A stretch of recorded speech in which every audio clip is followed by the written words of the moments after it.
Hey guys, well here today I'm with another coin shop. I'm here at Quality Rare Coins with Gabriel Green. Gabriel, thanks for having me out. Thank you. Let's start off with give us a little backstory about how you got into it and out of the coin business. Awesome. Yeah, my name's Gabriel. I'm the owner of Quality Rare Coins. And a little backstory. Let's see. It's probably almost 15 years ago. My dad took me to a coin show in Long Beach, and I walked in the room, and I had no idea what to expect. First of all, because he's like, "Hey, let's go to a coin show." I've never been to a coin show. I walked in the room, and it was just amazing. All of the coins and the jewelry and the gold nuggets and the baseball cards. It was just a plethora of collectibles, and it got my attention right away. And from that point on, after that weekend, I flew back to Florida, and I went on the hunt. I started looking in the newspaper, going online, and I saw some yard sales for that advertised coins. And it's so funny because the one specific one that I ended up going to said no early birds. And I showed up at the guy's house, of course, 30 minutes early, and I waited. And the minute he opened his garage door, I walked up and I said, "I want to buy your coins." And I don't even know how many coins he had. And he goes, "All of them?" And I said, "Yeah." And he said, "Well, give me an hour so my wife can count it up, and I'll come back in an hour." I said, "Okay." So I went to the bank and I got all the money that I had to my name at that time, which was $640. I went and grabbed $640, and I came back, and I walked in, and he gave me a number of $1,100 for the collection. When I looked at it, now knowing I know nothing about coins, I just looked at it. There was a couple boxes and a couple folders, and I said to him, "The most I'll do is 600." And he hemmed and hawed for a couple of minutes, and he goes, "All right, let's do it." So I started to grab the boxes and pack them up, and I noticed he grabbed this little wallet that was on the table, and he stuck it in his shirt pocket. And I said, "What is that?" And he goes, "Oh, those are just some fun coins that I want to keep and I enjoy." I said, "Well, how much for those?" And he goes, "I don't know." And I said, "How about 40 more bucks?" Now I'm all in now, 640. So I gave him the 40 bucks. He says, "Yeah, throw it in the box." And that was the beginning of my becoming a coin dealer.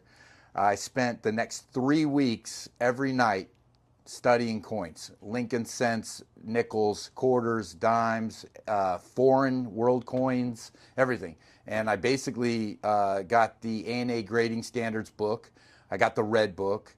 And I just started learning about grading and wear patterns, and I put together folders from this deal, and then I went and hustled them at the flea markets and tripled my money on the deal. So that was the first beginning of me becoming a coin dealer. Now from that, then how did you get into owning your own store and moving it up the ranking? Okay. So I started flipping deals like that. I started going to yard sales and buying coins anytime I saw them. Precious metals, sterling silver, flatware sets, that kind of stuff, and flipping that money. And then eventually I decided, after I had built an inventory of coins, to go rent a spot at the flea market, my local flea market. And I did that. And then what I was doing during the week, I was a plumber. So I was working Monday through Friday as a plumber. And then on the weekend, Saturday, Sunday, I was at the flea market, basically turning my paychecks and flipping my paychecks and my coins into more inventory, more money, so I could pay my bills and still do my business, and basically turned it into a business. It was over and over and over and over again, consistency. And eventually I went down, and I lived in this small town, and they had a restaurant that I'd always go to for breakfast. And the guy next had a spot next door to the restaurant vacant. So I asked him what the rent was, and he told me, and I said, "Would you mind signing a lease?" He goes, "We don't do leases." We shook hands. I moved in there 30 days later, and that was the beginning of my coin shop. Now, how long did you proceed to continue doing plumbing along with the coin So shop? I Just kinda did give that. people an idea. I did that for probably about 3 years, and then fully got out of plumbing, was into the coin business, and had my shop, and that takes up all your time. Like, when you start a business and you dive in, you're in the business. It basically takes up all your time. So basically what I did is I had the shop in Safety Harbor, and I ran that, was there for a couple years. Then my grandfather was sick, so I decided to shut up down the shop and go there and visit and be with him for his last moments, which was a blessing, best thing that I ever did, best decision I ever did. Yeah, I closed down my shop, but it was worth it. When I got back from there, I then decided to open up an office and do a by appointment only. And that was pretty good because it was allowing me to go and do shows and, all over the state and some out of state, and buy and sell there, and still buy deals at my office to facilitate that and do online sales at that time, eBay and so forth.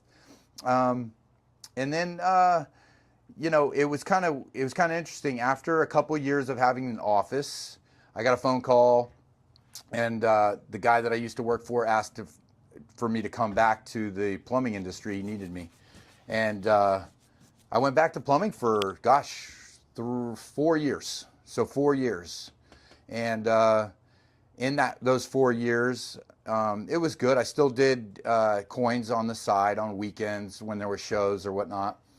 But that's when, life takes weird turns. We all know that. We all live our lives. We all have our things.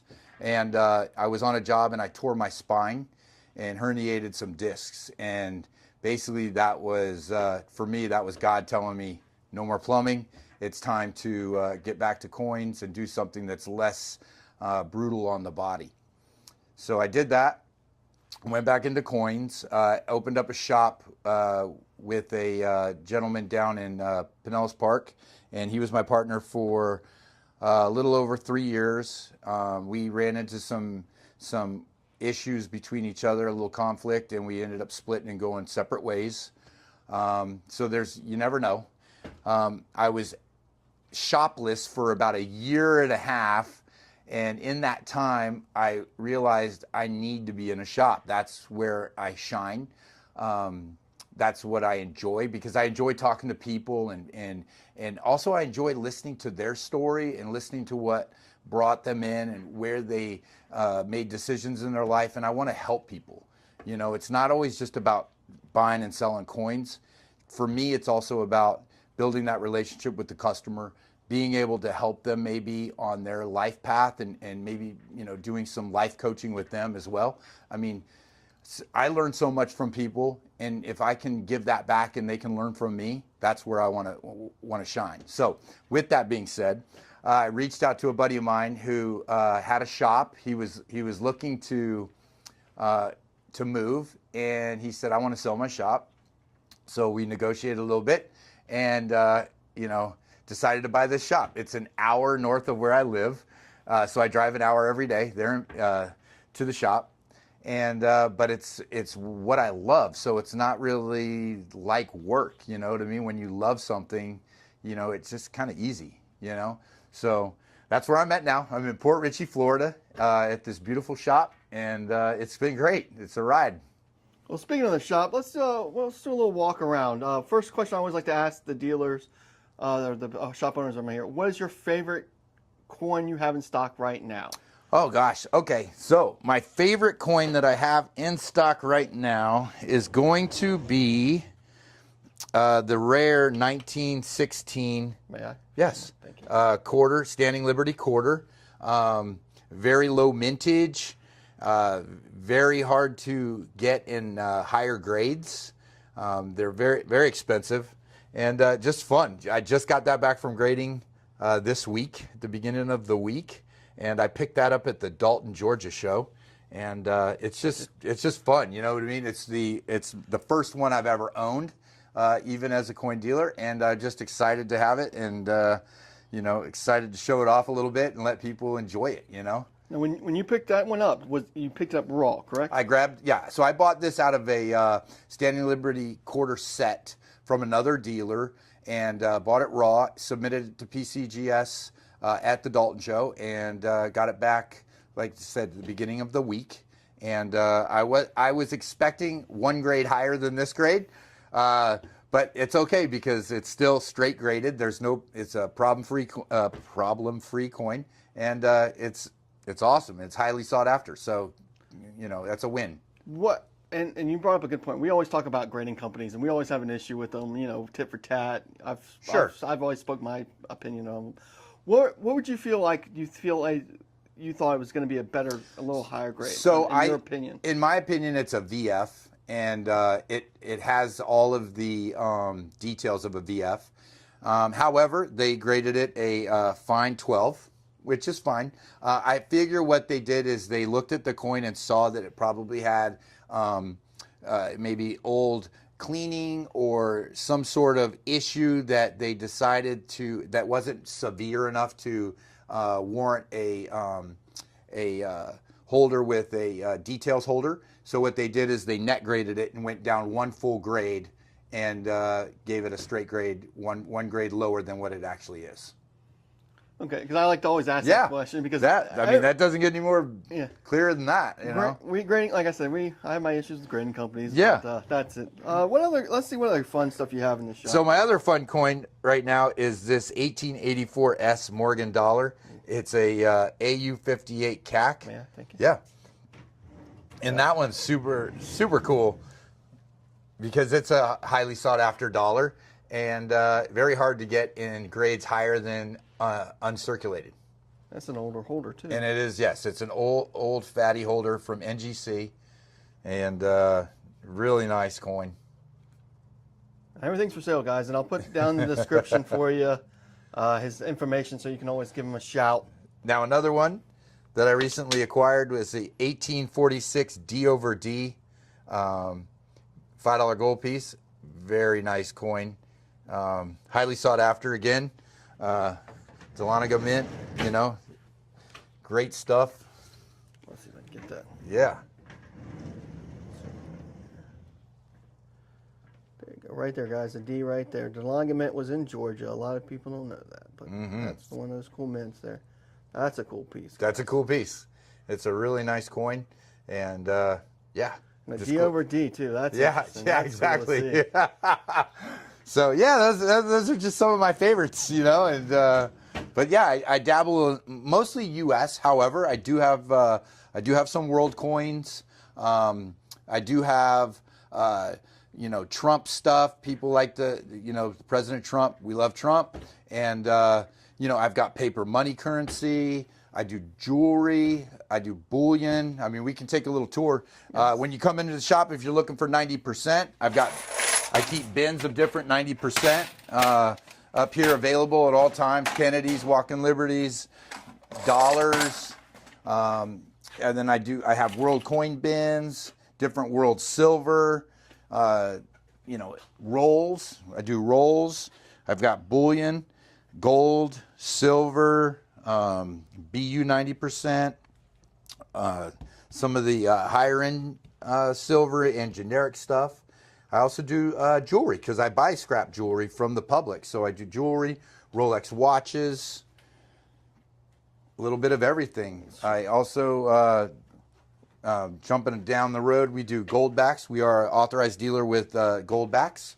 If you aren't familiar with gold backs, they are gold.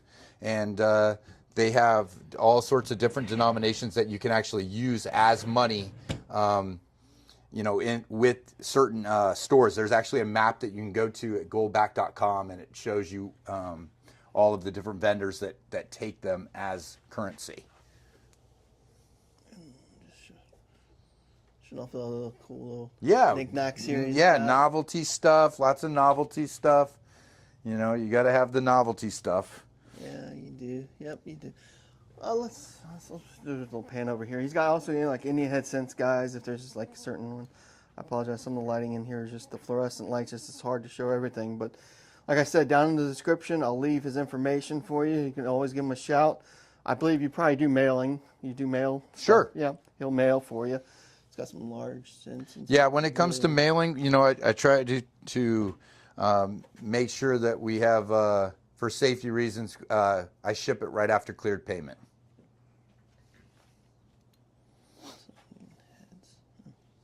Buffalo nickels. And he does have some other, he does got a good selection, guys, of some Morgans here.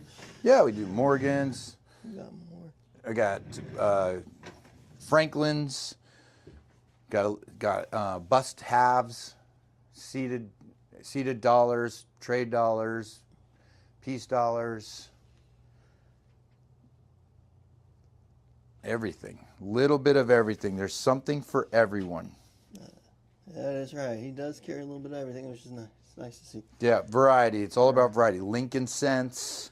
You know, it's definitely hard with the lighting, but He even he even's got some cool error coins here. For yeah, people error that are interested in coins, errors. proof Indians, some modern stuff. I'm actually, there's some pretty cool stuff. I mean, one of the cool things, I just sent them off for auction. They're going to be the 1943S steel cents in proof-like. So those will be auctioned off this, I believe, November with stacks. Wow, that's a cool one. Yeah. Some 68 plus, 43S and 68 plus. So we have paper currency, cool error right there. That is a good error. That is a cool error. A lot of some black eagles here. Mm-hmm. Some Confederate money for those. Yeah. Gold certificate. Gold Certificate, yeah. Yeah, Black Eagles, Nationals. Even have a little shipwreck paper. Look at that. I've heard about these. I've never. Yeah. That's a cool one to have. Yeah. From the SS. Andrea Doria. Yep, pretty cool. Yep. Sorry. Yeah. Table in the middle here. I just knocked into. Just kind of give you guys a little more. Lots of cool stuff. Like I say, guys, you can always just give him a shout, give him a call. He's more than willing to work with you. Also sells supplies. You know, not a lot, but enough to get you going. You know, flips, tubes, different types of Dansco albums, PCGS, NGC boxes, storage boxes, all of that good stuff. Pages, a little bit of everything. You never know. Awesome. Now, one question I always like to ask too is Sure. if a coin comes in, a certain coin, what kind of coins do you like to typically would you keep for your own self? Wow. Okay, cool. Yeah. So it's so funny because one of my favorite things has always been the steel cent, 1943 S steel cent. I don't know why. It's just to me, it's just super cool. So the 43 S, what I was just talking about, the proof likes, those have always kind of caught my eye. They were they basically have like a polished planchet, and maybe even when the dies were super fresh is when they were struck. Definitely from the beginning of the mintage, and they shine bright to me, like they're like a star. I can see them in a pile of steels. I can pull those out usually. Those have always been my favorite things to collect. So I have 67 PLs, 66 PLs, 65 PLs, 63 PL. I have several 67 PLs. But yeah, so I decided to let a couple of them go at auction this year. So that'll be cool. Look forward to seeing what they bring, you know, because I know that they are rare. They are sought after and they're rare. A lot of people don't talk about them, but 43S proof likes. And now, speaking of this, is a San Francisco Mint the only one so far that they have had them from? Yes, San Francisco Mint so far is the only one that's deemed proof like. I know that NGC was the first one to put a PL on a steel cent, and now PCGS is following after as well. So they're also slabbing them too. And I think CAC actually just came out with one. They just slabbed one. So guys, if you're out there, do a hunt. There's a little tidbit for you. 1943S could be a proof like one. Yep, you never know. So go through all those changes of the steel cents you have. Other than that, is there any like a dream coin you would always have in your mind that you're chasing? Oh gosh, yeah. I mean, let's see. Probably a 95 proof. I think everybody knows the 95 proof Morgan. I wouldn't even want a really high grade one. I'd actually kind of like a mid grade, like a proof 58. I think that would be super cool to own a 95 proof. Yep. I met a gentleman actually in a couple weeks, about a month ago. He actually brought one into their shop, another dealer, and it was like the lowest known one. Oh yeah. Like a good 4 or something. Yeah. And actually, the story behind that, I think he actually found that in a pile of dollars. So that's actually pretty cool. That's the way I want to find it. Yeah, find it through change. Yeah, exactly. So yeah, this is my shop. I look forward to doing business with you. Come and visit me. I'm at 10424 US Highway 19 in Port Richey, Florida. Quality rare coins. Like I said, guys, I'll make sure I drop everything down in the description for Gabriel. Once again, thanks, Gabe, for letting me come. Gabriel, thanks for letting me come out here and tour your shop. Absolutely. Guys, once again, look down in the description for his information. I'll leave his phone number, address, everything for him. Give him a shout. Give him some business. Till next time, everybody, God bless America.